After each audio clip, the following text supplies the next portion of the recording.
ஏமாற்றிய எடப்பாடி. சற்று முன் திமுகவில் இணைந்த ஜெயக்குமார். ஸ்டாலின் கொடுத்த உயர்ந்த பதவி. பேரதிர்ச்சியில் எடப்பாடி பழனிசாமி. அதிமுகவின் முன்னாள் அமைச்சரான ஜெயக்குமார் அதிமுகவின் முக்கிய தலைவராக எடப்பாடி பழனிசாமிக்கு அடுத்த நிலையில் இருந்த இரண்டாம் கட்ட தலைவர்களில் ஒருவராக திகழ்ந்து வந்தவர்தான். ஒரு நாளைக்கு அதிமுக சார்பில் 4 முறை பத்திரிகையாளர்களை சந்தித்து பேசி வந்தவர் என்ற திறமை கொண்டவர் தான் இவர். மேலும் இது என்னுடைய கருத்து இல்லை, அக்கட்சியின் கருத்து என உறுதிப்படுத்தி எடப்பாடி பழனிசாமியின் குரலாகவே ஒலித்து வந்த முன்னாள் அமைச்சர் ஜெயக்குமார் எப்போது அதிமுக பாஜக கூட்டணி உறுதியானதோ அப்போதே அவர் சரிந்து விட்டார் என்றே சொல்லலாம். ஏனென்றால் அப்போதிருந்தே அரசியல் நிகழ்வில் அவர் தென்படவில்லை என்பதுதான் உண்மை. இந்த நிலையில் அதிமுகவில் இருந்து ஓரம் கட்டுவிட்டு விட்டாரா ஜெயக்குமார் என்று, அல்லதோ அதிமுகவில் இருந்து விலகி இருக்கிறாரா ஜெயக்குமார் என்கிற பரபரப்புக்கு மத்தியில் முன்னாள் அமைச்சர் ஜெயக்குமார் குறித்து பல்வேறு தகவல்கள் வெளிவந்து கொண்டிருக்கிறது. இதில் எதுதான் உண்மை என்று கூட இன்னும் அதிமுகவினருக்கே தெரியவில்லையே. அது மட்டுமல்லாமல் கடந்த 2021 சட்டசபை தேர்தலுக்கு பின்பு ஜெயக்குமார் வாயிலாக பேட்டி கொடுக்க வைத்து பாஜக அதிமுக கூட்டணியை முடிவுக்கு கொண்டு வந்தார் எடப்பாடி பழனிசாமி. மேலும் 2021 சட்டசபை தேர்தலில் கூட அதிமுக தோல்விக்கு காரணமே பாஜகவுடன் கூட்டணி அமைத்ததுதான் என்றும், ராயபுரம் தொகுதியில் முடிசூடா மன்னனாக இருந்து வந்த நான் தோல்வியடைந்ததற்கு இந்த கூட்டணி தான் காரணம் என்று ஜெயக்குமார் வெளிப்படையாக பேசியிருந்தார்.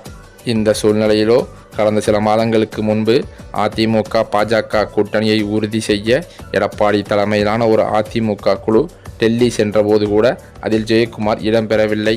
மேலும் அதிமுக பாஜக கூட்டணி உறுதி செய்த பின்பும் இதுவரை அந்த கூட்டணி குறித்து வாய் திறக்காமல் இருந்து வரும் ஜெயக்குமார் அதிமுக சார்பாக நடக்கும் எந்த நிகழ்வுகளிலும் தென்படவில்லையே. இந்த நிலையில் அதிமுகவில் உயர் பதவி கிடைக்கும் என எதிர்பார்த்த ஜெயக்குமாருக்கு வெறும் ஏமாற்றமே மிஞ்சியது. மேலும் வரும் ஜூலை மாதம் நடைபெறும் ராஜ்யசபா தேர்தலில் கூட தனக்கு ராஜ்யசபா சீட் கிடைக்கும் என எதிர்பார்த்து காய் நகர்த்தி வந்தார் ஜெயக்குமார். ஆனால் எதுவுமே ஜெயக்குமாருக்கு கை கொடுக்காமல் கை நழுவி போய்கொண்டே இருந்தது. அதிமுகவே தற்போது ஜெயக்குமாரை கைகழுவி விட்டதா என்ற சந்தேகமும் அதிமுக தொண்டர்கள் பலருக்கும் எழுந்து வருவதும் உண்மை. சூழ்நிலைகள் இப்படி இருக்க தான் எம்பி பதவி கிடைக்கும் என்று எதிர்பார்த்து காத்து கொண்டிருந்த ஜெயக்குமாருக்கு அதிர்ச்சி கொடுக்கும் வகையில் எடப்பாடி துரோகம் செய்து மற்றொரு புள்ளிக்கு எம்பி பதவியை கொடுத்து விட்டார். இதன் காரணத்தினால் அதிர்ச்சி அடைந்த ஜெயக்குமார் இனி அதிமுகவே வேண்டாம் என்று அதிருப்தியில் அவரது ஆலோசனை நடந்து வருவதாக சொல்லப்படுகிறது.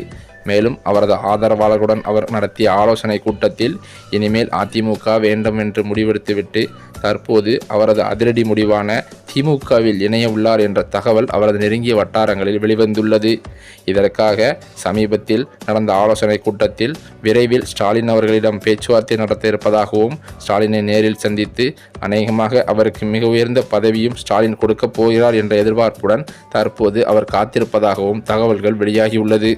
மேலும் அது மட்டுமில்லாமல் இவ்வாறு ஜெயக்குமார் அவர்கள் திமுகவில் இணைய இருக்கும் இந்த தகவல் அறிந்து எடப்பாடி பழனிசாமியை தலையில் இடி விழுந்தது போல் அதிர்ச்சி அடைந்ததாகவும் சொல்லப்படுகிறது.